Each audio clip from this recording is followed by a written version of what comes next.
A bidiyon da ne a kwanakin baya akan yadda mutum zai iya dawo da password ɗin wayarsa da ya manta.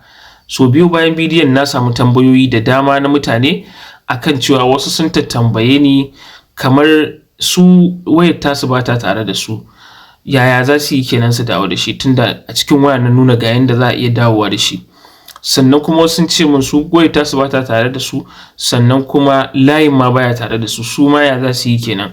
Sannan akwai wanda su kuma suka yi magana akan two-step verification, su ma yana kan wayar su kuma sun manta. Wasu kuma suna min bayanin cewa ba ma su suka sa two-step verification din ba.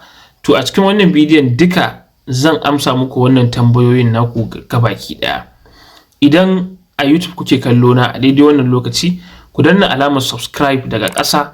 Wannan zai ƙara muku ƙwarin gwiwa wajen ci gaba da yi muku bidiyo makamantan waɗannan. Idan a Facebook kuke kallo na kuma, ku yi following ɗin page ɗin don ku ringa samun makamantan bidiyo irin wannan. Don haka yanzu ba tare da ɓata lokaci ba, mu je zuwa cikin bidiyon domin na amsa muku waɗannan tambayoyin naku.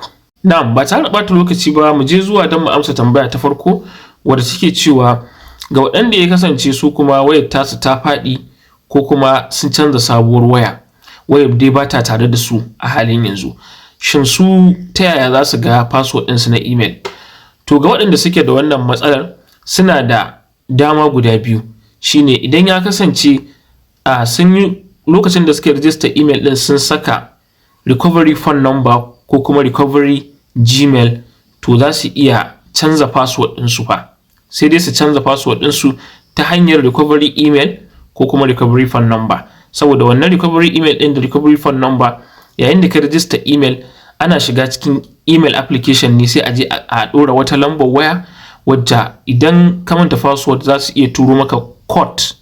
Za su iya turo maka code wanda za ka iya amfani da shi ka canza wannan password ɗin. Ko kuma in email ne ka ɗora a kai, shi ma su iya tura maka code ta email don ka canza. Da haka idan ya kasance baka sa lambar waya ba, baka sa kuma email wanda za ka iya receiving wannan code ɗin ba, to gaskiya babu yanda za ka yi password ɗin ka ya dawo tunda wayar ita ma ba ta tare da kai. Wannan kenan.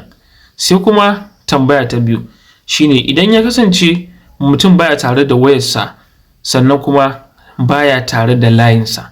Kun ga wancan da muka yi magana na farko, sai ya kasance in dai layinsa yana tare da shi, zai iya sa shi a waya, ya activating ɗinsa, kuma in Gmail ɗinsa shi ma yana tare da shi a sabuwar wayarsa, to kun ga zai iya receiving wannan code ɗin. To amma ga wanda shi kuma layin nasa ƙila ya faɗi, bai yi swapping ɗin shi ba, sannan kuma email ɗin shi ma bai saka ba, sannan wayar ba ta nan, to wannan gaskiya bayan da za a yi password ɗinsa ya iya dawa, tunda kun ga ba ta yadda za a tura masa wannan confirmation code ɗin da zai iya sakawa don ya canza wannan password ɗin. Da haka sai ya dawo da lambarsa ko kuma ya ɗora wani email ɗin nasa daban a kan wannan wayar, wanda shi ma in ya kasance ya ɗora shi a matsayin recovery email, to shine hakan za ta iya yiwuwa. To wannan kenan. Sai kuma mutum na uku, shi kuma wanda ya saka abin da ake kira two-step verification.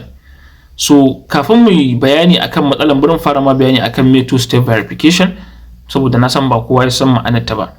Abin da ake nufi da two-step verification, wato two-step verification wani additional security ne, wani mataki ne na ƙara tsaro wa ainihin account ɗinka ko na social media ko Gmail ɗinka ko makamancin haka.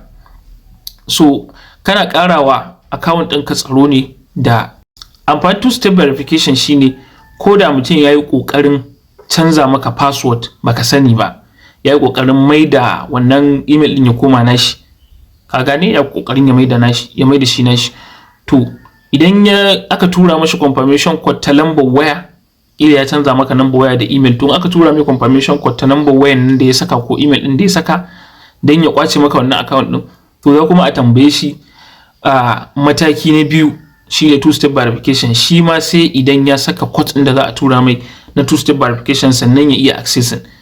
To a wannan ƙadamin, idan ya kasance wayar tana hannunka, to za ka iya receiving code ta two-step verification ta wannan application da ake cewa two-factor authenticator, wanda ake downloading ɗin shi ta Play Store, wanda dama shi amfaninsa kenan da two-step verification yake amfani. an gane. So ko sabo waya ka siya in ka loga Gmail din da ka same wannan zai bayyana. So idan kuna son bayani akan shi ku aje min a comment section, zan muku bidiyo akai. Sannan bayan wannan kuma two-step verification ana iya sa lambar waya don a receiving code ta cikin shi. Kun ga in lambar wayar taka kai ma ka saka wata lamba daban, to dole sai an tura ma code ta wannan lambar sannan shi fa iya samun damar shiga wannan account din naka. Sannan kuma sai email, shi ma za a iya tura maka code ta email ta two-step verification. Shi ma sai in yana da wannan email din ne fa sannan zai iya kwace ma account ɗinka. Shi yasa ake son duk wani account naka ka sa mai two-step verification, musamman na social media, musamman account din da yake dealing da kuɗi, to ka sa mai two-step verification saboda yana da matukar muhimmanci. Ko da an yi kokarin kwace maka wannan account din, to two-step verification zai hana a kwace maka shi. Dan haka idan kuna son bidiyo akan two-step verification, ku yi typing two-step verification a comment section. In Allah da ni kuma zan muku bidiyo akan yanda yake.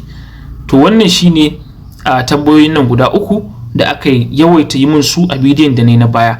Ga wanda ba su ga bidiyon ba, idan kuka shiga YouTube channel dina za ku ga bidiyon yana cikin jerin videos din da ne, sai ku shiga ku kalla. So wannan shine karshen bidiyon. Da haka idan bidiyon ne ya burge ku, kun ji daɗin shi, ku yi liking ɗinsa sannan ku share ɗinsa don wasu su ma su gani su amfana. Wassalamu alaikum wa rahmatullahi wa barakatuh.